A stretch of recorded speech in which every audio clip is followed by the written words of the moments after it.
Hi! Hello! నమస్తే. Welcome back to my channel MMV Telugu channel. Hello my dear lovely family members and friends. మీరందరూ ఎలా ఉన్నారు? మీరందరూ బాగుండాలని మనస్ఫూర్తిగా కోరుకుంటున్నాను. ఈరోజు మనం చెప్పుకునే కథ పేరు చైతన్య సరాగాలు. రాసిన వారు శ్రీ జ్యేష్ఠ. నేను అంటున్నానని కాకపోతే ఇప్పుడు నిన్ను చూసిన పెళ్లి కొడుకు నీకు నచ్చకపోవటానికి కారణమేమిటి? పెళ్లి చూపులయ్యాక శిరీష తల్లి పార్వతమ్మ శిరీషను నిగ్గదీసి అడిగింది.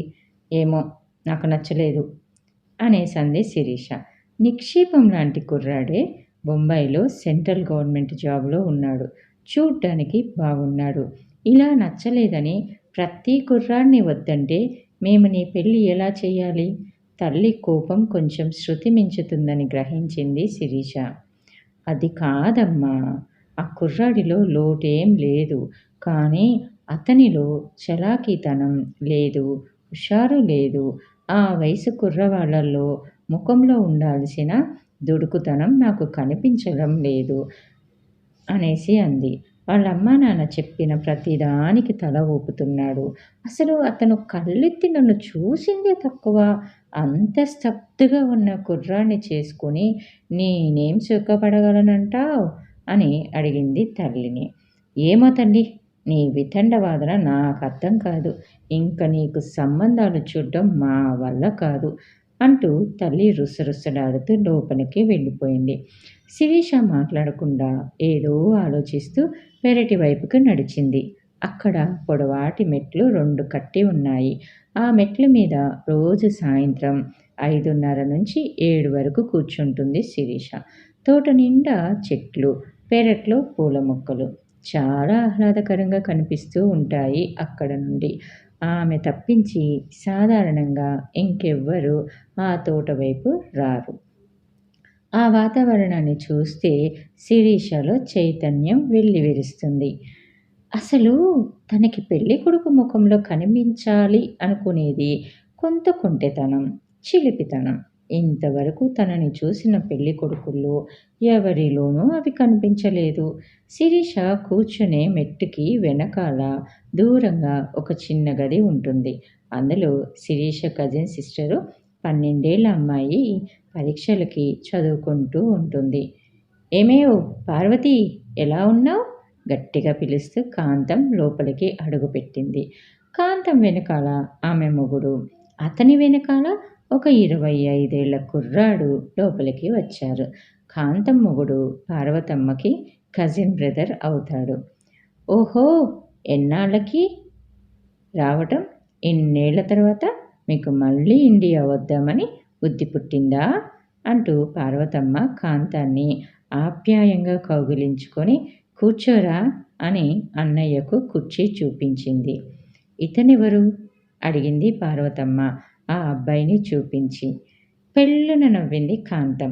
అదేమిటి పార్వతి, నీ మేనల్లుడినే గుర్తుపట్టడం లేదు నువ్వు? అవునులే, మరి వాడు 10 ఏళ్ళప్పుడు వచ్చాడు మరి అనేసి అంది కాంతమ్మ. ప్రసాద్ ఇంత వాడయ్యాడా? కళ్ళు విప్పార్చి మేనల్లుడిని చూసింది పార్వతమ్మ. ప్రసాద్ బాగా తయారయ్యాడు. అందంగా ఉన్నాడు. బలిష్టంగా కూడా ఉన్నాడు. చాలాసేపు కబుర్లు చెప్పుకున్నాక ఇంతకీ వీడికి పెళ్లి చేశావా లేదా అడిగింది పార్వతమ్మ. భలేదానివే, ఇప్పుడు ఆ పని మీదే వచ్చాము. ఇంతకీ శిరీష, అదే నీ కూతురేది అని అడిగింది కాంతమ్మ.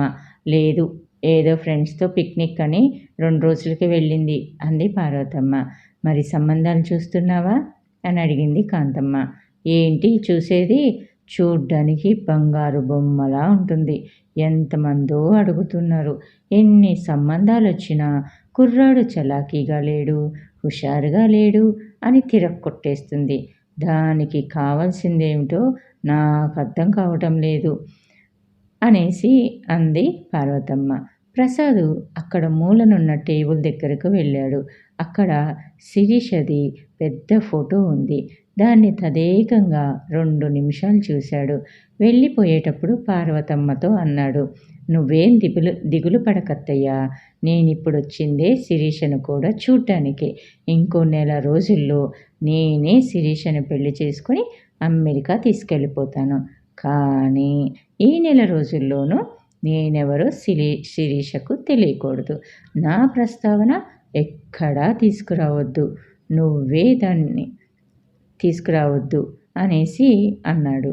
నువ్వే దాన్ని చేసుకుంటానంటే ఇంకంతకన్నా సంతోషించే విషయం ఏముందిరా? పార్వతమ్మ సంతోషపడిపోయింది. ఈ సంబంధం కుదిరితే బంధుత్వాలు కూడా బలపడతాయి అని. మొత్తం మీద నువ్వెవరో నాకు తెలియనట్టు అబద్ధమాడమంటావు అంది పార్వతమ్మ. అంతే అత్త, మిగతాది నేను చూసుకుంటాను. పార్వతమ్మకి వాడి ప్లాన్ ఏమిటో తెలియదు కానీ వ్యవహారం మాత్రం కొత్తగా అనిపించింది. తోటలో చీకట్లు మెల్లగా ఆవరిస్తున్న వేళ సాయంత్రం 5:30కి శిరీష వచ్చి మెట్టు మీద చతికిల పడింది. తన పక్కనే మెట్టు మీద ఏదో ఉన్నట్టు చూసి అటువైపు చూసింది. అక్కడ ఒక కాగితం మడిచిపెట్టి ఉంది. దాని మీద అప్పుడే విచ్చుకుంటున్న 4 సంపెంగ పూలు పెట్టి ఉన్నాయి. ఇవి ఇక్కడ ఎవరు పెట్టినట్టు? తను తప్పించి సాధారణంగా తోటలోకి ఎవరూ రారే అనేసి అటు చూస్తూ రమని అడిగింది. అందుకు రమ, ఏమోనక్క, నేను చూడలేదు అనేసి రమ లోపలికి వెళ్ళిపోయింది. అప్పుడు ఆమెకు పరీక్షలు జరుగుతున్నాయి. శిరీష కాగితం మడతలు విప్పి చూసింది. అందులో 3 వాక్యాలు ఉన్నాయి. అవి చదివింది.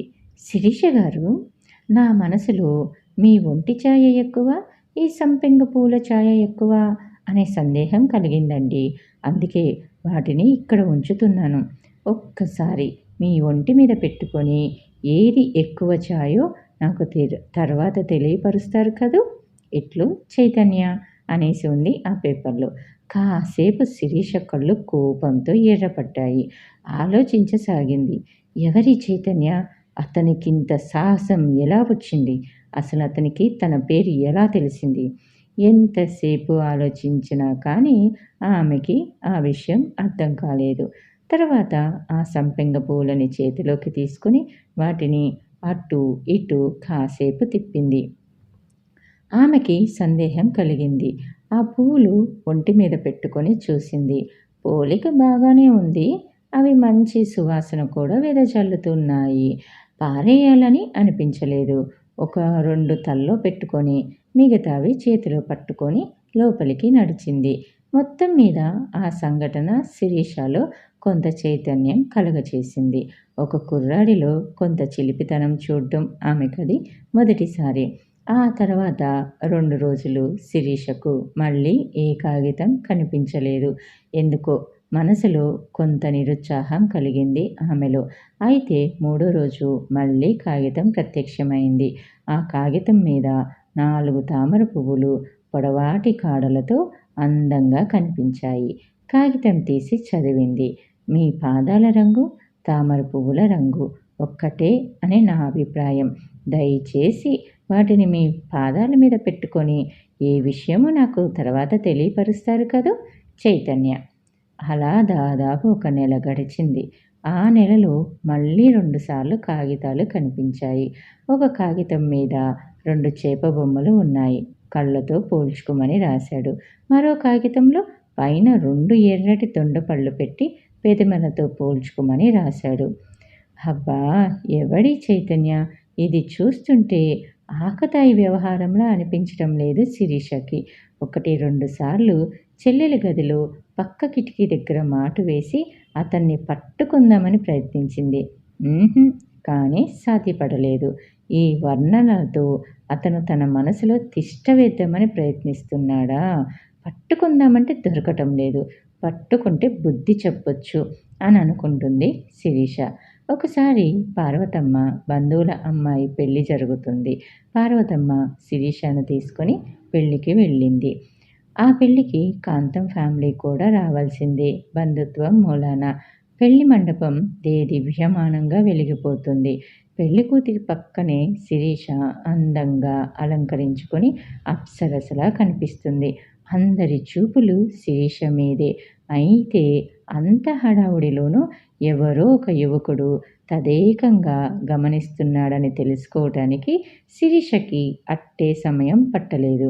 ఆ యువకుడు అందంగా బలంగా ఉన్నాడు.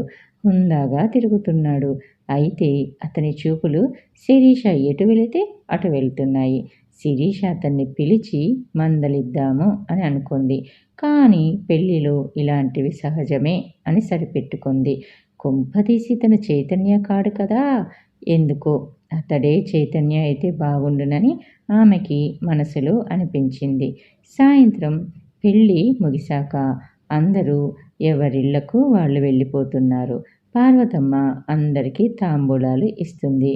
శిరీష, స్టోర్ రూమ్‌కి వెళ్ళి అరటిపళ్ళు ఇంకా తీసుకురా తల్లి శిరీషని పురమాయించింది. స్టోర్ గదిలో లైటింగు ఎక్కువగా లేదు. అందులోకి వెళ్ళి అరటిపళ్ళ గెల కోసం వెతకసాగింది శిరీష. హఠాత్తుగా ఆమె ఎదురుగా పొద్దున్నుంచి ఆమెనే గమనిస్తున్న యువకుడు వచ్చి శిరీషను గట్టిగా గుండెలకు హత్తుకొని పెదవుల మీద ముద్దు పెట్టుకున్నాడు. నిశ్చేష్టురాలైపోయింది శిరీష. ఆ యువకుడు అన్నాడు, రహస్యంగా పెట్టుకున్న ముద్దు చాలా తీయగా ఉంటుంది. ముందు ముందు మీకే తెలుస్తుంది. బై ది బై, నా పేరు చైతన్య.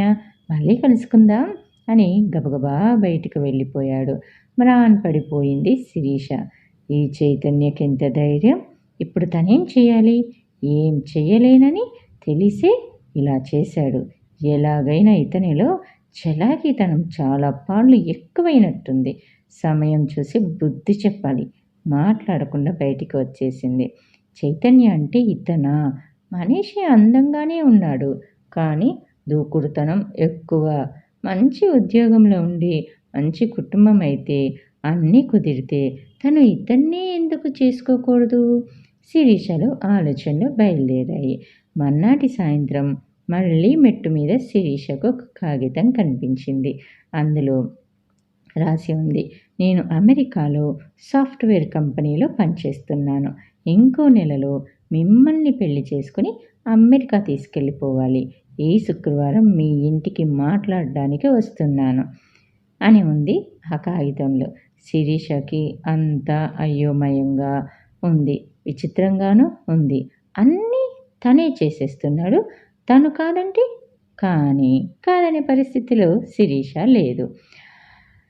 ఆ రాత్రి పార్వతమ్మ శిరీషతో అంది, ఈ శుక్రవారం మా కాంతమ్మ వదిన, భర్త వాళ్ళ కొడుకుని తీసుకొని వస్తున్నారు. కుర్రాడు ఏదో పెద్ద ఉద్యోగంలో ఉన్నట్ట. ఇదైనా ఒప్పుకో తల్లి అని అంది వాళ్ళమ్మ. శిరీష గుండెల్లో రాయి పడింది. చచ్చాం! అందరూ ఒక్కసారే రారు కదా! అమ్మని కాదనడానికి వీలు లేదు. చైతన్యని రావద్దని తను తెలియపరచను లేదు. ఎలా అనుకుంటూ ఉంది. ఈలోపు శుక్రవారం రానే వచ్చేసింది. శిరీష, నీకోసం ఎవరో వచ్చారు చూడు. పార్వతమ్మ శిరీషకు చెప్పి వంటింట్లోకి వెళ్ళిపోయింది. బయట కుర్చీలో చైతన్య. ఇప్పుడు చైతన్య కదిపితే ఏం సమాధానం చెప్పాలి అనుకుంటూ ఉంది. ఇంతలో లోపల నుంచి వచ్చి, ఎవరే ఈ అబ్బాయి అని అడిగింది పార్వతమ్మ. నసుకుతూ చెప్పింది శిరీష. అమ్మా, ఇతను చైతన్య అని నా చిన్నప్పటి క్లాస్మేట్. మేమిద్దరం పెళ్లి చేసేసుకుందాం అనుకుంటున్నామమ్మా. నువ్వు కాంతమ్మ అత్తమ్మ వాళ్ళని రావద్దని చెప్పమ్మా. తల్లి చెవిలో మెల్లిగా గుసగుసలాడింది. పార్వతమ్మ మాట్లాడకుండా లోపలికి వెళ్ళి ప్లేట్లో పకోడీలు తెచ్చి చైతన్య ముందర పెట్టి, తినరా ప్రసాదు అంది. అంతే. శిరీషకు కోపం వచ్చింది. అదేమిటి, చైతన్యని ప్రసాద్ అని పిలుస్తుంది, ఒరేయ్ అని కూడా సంబోధిస్తుంది అని అనుకుంది. చైతన్య కర్చీఫ్ నోటికడ్డం పెట్టుకొని నవ్వసాగాడు. అప్పుడు శిరీషకు అనుమానం కలిగింది. చైతన్య ముఖంలోకి వంగి, మీ పేరేమిటి అని అడిగింది. వాడి పేరు కావాలిటే నీకు, కోడలు పిల్ల? వాడు చైతన్య ప్రసాద్ అంటూ లోపల నుంచి కాంతమత్త, ఆమె భర్త బయటికి వచ్చారు. మా అబ్బాయిని మేము ప్రసాద్ అని అంటాము. వాడి స్నేహితులు మాత్రం చైతన్య అని పిలుస్తారు అని చెప్పింది. సిగ్గుపడి తలదించుకుంది శిరీష. తర్వాత పెళ్ళైపోయాక, ఎందుకింత నాటకం ఆడావు బావా? శోభనం గదిలో తన చుట్టూ చేతులు బిగిస్తున్న చైతన్యని అడిగింది శిరీష. మరేం చేయమంటావు? ఎవరొచ్చినా చలాకీతనం లేదని, తిరక్కొడుతున్నావని మీ అమ్మ చెప్పింది. అందుకే ఈ రూట్లో వచ్చాను అని అన్నాడు. కౌగిలి బిగించి శిరీషను ఎత్తుకొని మంచం మీదకి చేర్చి తను ఆమె మీదకి వంగాడు. ముద్దు పెట్టుకోబోతున్న అతని నోటికి తన చెయ్యి అడ్డం పెట్టి, మరి ఆ కాగితాలు అవి మెట్ల మీద పెట్టటంలో నీకెవ్వరో సహాయం చేసి ఉండాలి. ఎవరది? అని అడిగింది. ఇంకెవరు? నీ కజిన్ సిస్టర్ రమ. ఆమె సాయం చేసి ఉండకపోతే నేను నీకెప్పుడో దొరికిపోయేవాణ్ణి అని అన్నాడు. మరి అంటూ ఇంకేదో అడగబోతున్న శిరీషను ష్ రసపట్టులో చచ్చకూడదు అని చెప్పి ఆమె పెదవులను తన పెదవులతో మూసేశాడు చైతన్య. ఇదే చైతన్య సరాగాలు. కథ బాగుందా? బాగుంటే ఒక చిన్న లైక్ ఇవ్వండి. అలానే మీ ఫ్రెండ్స్ అండ్ ఫ్యామిలీ మెంబర్స్కి షేర్ చేయండి. అలానే నా ఛానల్ని సబ్స్క్రైబ్ చేసుకోండి. సబ్స్క్రైబ్ బటన్ రెడ్ కలర్లో ఉంటుంది. దాన్ని క్లిక్ చేస్తే బెల్ ఐకాన్ వస్తుంది. దాన్ని క్లిక్ చేసి ఆల్ అనే ఆప్షన్ ఎంచుకుంటే ముందు ముందు నేను చెప్పే మరిన్ని ఇంట్రెస్ట్కరమైన సిరీస్ అప్డేట్స్ అన్నీ మీకు నోటిఫికేషన్ రూపంలోకి వచ్చేస్తాయి. ఓకేనా? Thanks for the watching. Bye bye. Take care. See you soon again. అలానే ఈరోజు పెళ్లి రోజులు, పుట్టినరోజులు జరుపుకునే వాళ్ళందరికీ many more happy returns of the day అండి. మీరు ఇలాంటి మరిన్ని మంచి విషకరమైన డేస్ అన్నీ మరిన్ని జరుపుకోవాలని మనస్ఫూర్తిగా కోరుకుంటున్నాను. అలానే మీ విష్లన్నీ నెరవేరాలని కూడా మీ తరపున కూడా నేను ఆ భగవంతుడిని కోరుకుంటున్నాను. Thanks for the watching. Bye bye. Take care. See you soon.